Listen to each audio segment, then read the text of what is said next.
talking about the opponents that Undertaker chooses, it would be a great idea if they pick people more in his kind of category. I know we never got to see it, but Sting versus Undertaker, two huge names, and getting over on their name power is great. But then they would be physically sort of compatible because they're both older guys, and I think that's the route they should kind of go now. If they're looking at like who can Undertaker fight, I think it's a lot more believable if Undertaker fights. If he fights someone, say like The Rock, compared to someone much younger than him, say like a Roman Reigns, it would be a bit of a. I know he's got such a legacy about him, and we know he used to be a great wrestler, but you can't beat time, and time is slowly beating Undertaker here, and the age is not a good thing. You shouldn't have a nearly 50-year-old man fighting a guy like at least 20 years younger. It shouldn't be that way. Yeah, totally with you there. So thank you for your point there. Totally agree. DX1 now. Take the last two questions. DX1. I don't get the hype for Goldberg in 2016. Surely a better opponent would have been Batista. A match we have never got to see on pay-per-view, much less at Mania 20. That one absolutely sucked. Furthermore, how about Brock taking on Samoa Joe? Surely that's the way to go for the future. Come on, WWE. Live in the moment. It's an interesting one. Matt, I mean, would you have liked to have seen Dave Batista come out of nowhere again and show up in Brock's face? Would that have gone down better or worse? Well, I tell you what, actually, I think that's a great idea. Actually, I would have preferred that actually, because then I would feel like I'm out of my comfort zone. I wouldn't know like which way that would pan out, because I'm pretty sure Brock's going to win. But if I saw a surprise return from Batista, I'd be thinking, well, they've got to be coming out of left field with this for some reason. Where's this going? It would have my mind ticking over. But on the second half of that as well, Brock versus Samoa Joe, yes, excellent. That's what I'm waiting for. I'm waiting for something like that. I want a guy to come out of the woodwork, someone who we're not expecting.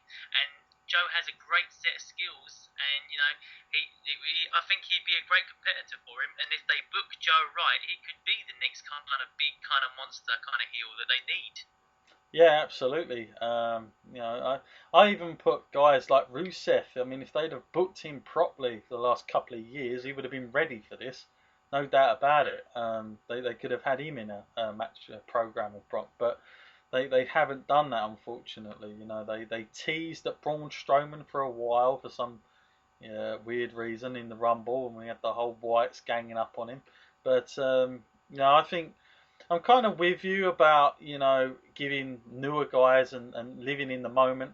Like I said before at the start of this podcast, I like the Goldberg's back. I like the story that he's kind of an older guy that's come back to wrestle for his son and all the rest of it. I buy that, but I just don't buy him against Brock. I just don't like that. I just wish it was Goldberg in another matchup. I really do. But we'll see how it plays out. Sometimes because we've seen it so bad in the past, sometimes it can have a miracle at the end of it and a big positive. So I'll wait and see to pass judgment on that. Last question now, Matt, from Claire, who says, "Show rocks. Listen to all your backlog and was so entertaining. My questions are, was it true WWE was going to bring Lennox Lewis in to face Brock Lesnar at SummerSlam 03? Also, could you see an angle between Cena and Triple H where they could work it into a Triple H retirement match and both of them almost get into Flair's 16-time reign as champion? Let me know what you think." So let's start with the first thing, Claire. SummerSlam 03.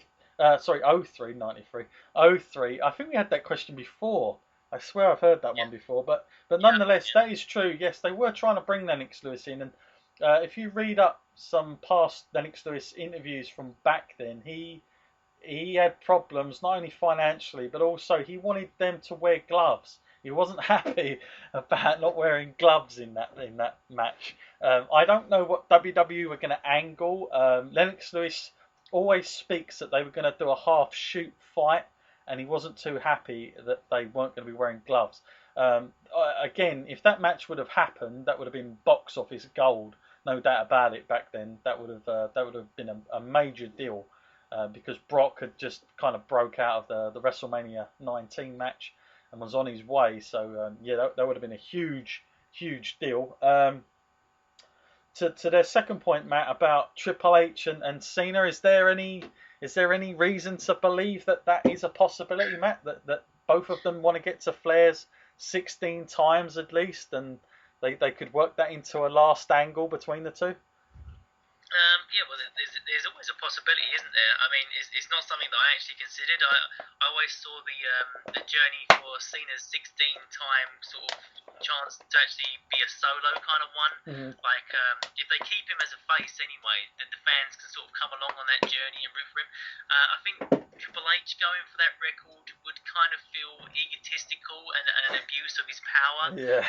Even if they did write that into a story, it would still feel like a personal abuse of power if they did try and work that kind of angle. So I'm not too sure that would work out. But the whole retirement side of that as well, I'm sure Triple H sits down many times and thinks about that and thinks about his retirement and who would be the one. Because much like we said about Shawn, they are the kind of old school guys that actually do sit there and think, I want it to be on my terms. I want it to be at the right time, the right guy. And I think now it's getting to the point where there's so many legends now are in the process of retiring or have retired that it's getting fewer and fewer. So it might have to be one of the younger generation stars that actually do it. I mean, we were talking about the Undertaker's retirement, saying John Cena would be perfect for that. So looking at we can't keep looking at John Cena to retire people because that's not good for his image. Yeah, in the back of my mind, talking about Triple H's ego, I still have it in my mind that Triple H really wants that Rock match at WrestleMania somewhere. I still believe he wants that, even though it didn't happen. But nonetheless, it'll be interesting to see how he bows out of all this, if he even makes it that way. But I think there is a lot into this John Cena getting, first of all tying up with Ric Flair and then surpassing it. I really believe if WWE don't go along with that, especially towards WrestleMania next year, because it's a great story, and I think they'd be totally stupid not to try and bring that into the storyline on this incredible journey that John Cena's had. And try and bring that in, because they'd definitely be missing something if they don't. I don't know what you think about that, Matt, but for me, there's money in that, and people will go along for the ride, I think, to see it, and see if he can pull it off one last time to try and draw it, or whatever it will be by then. But yeah, I do see value. Whether it'll be Triple H, I'm not so sure, but I know what you're saying, because Triple H. How many times has Triple H won the belt, Matt? Do you know off the top of your head? Quite a lot. I want to say 14, but I'm not too sure because. Yeah, I can't remember what they said at the Royal Rumble this year. If I had to. Yeah, I can't remember what he was up to when he won the Royal Rumble and become the champion again. When we thought that would never happen, but it did, because they were all out of luck with injuries and all the rest of it. So yeah, I mean, it's you have nobody really knows if that would be the way WWE goes with a Triple H Cena match. I mean, they've done it before at WrestleMania. What was it, WrestleMania 22? So do they want to rekindle that? I'm not sure, but yeah, there is a small storyline. Matt, you're spot on, by the way. 14 times. See, Matt has the wrestling brain here, no doubt about it.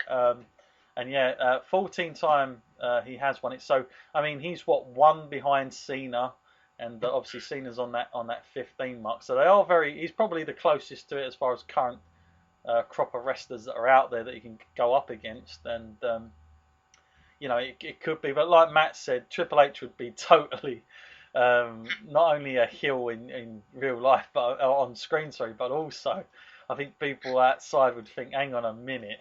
Whoa, giving yourself all this, and I'm not sure that's the way. I mean, at one time when I saw him win as many belts as he did, I thought he would surpass Ric Flair, but he didn't, and I'm pretty sure what happened earlier this year wasn't really in the pipeline to a planned occurrence, shall we say. So thank you for your question, Claire, nonetheless.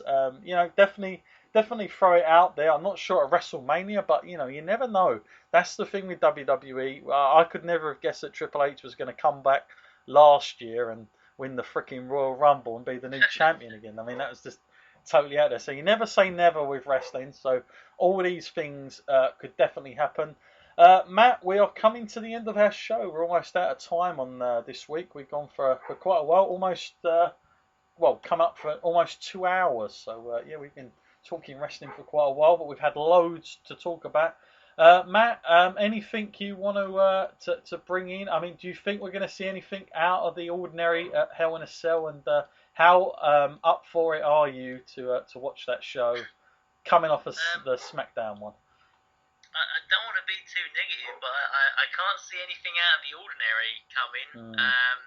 I feel like the main event is going to be quite predictable. I think the other matches should be quite good.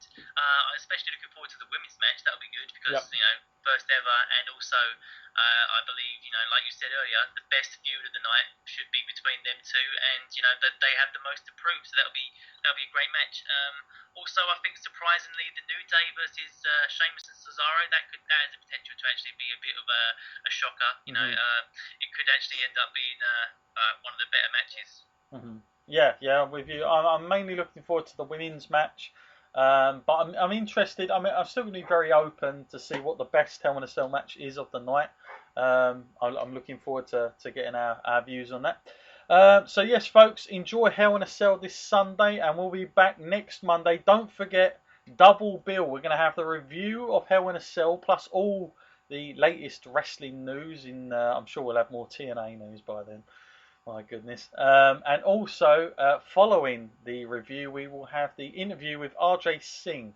You won't want to miss that either, folks. Until then, folks, I've been John Scott. He's been Matt Essex. Have a great week. And we're out.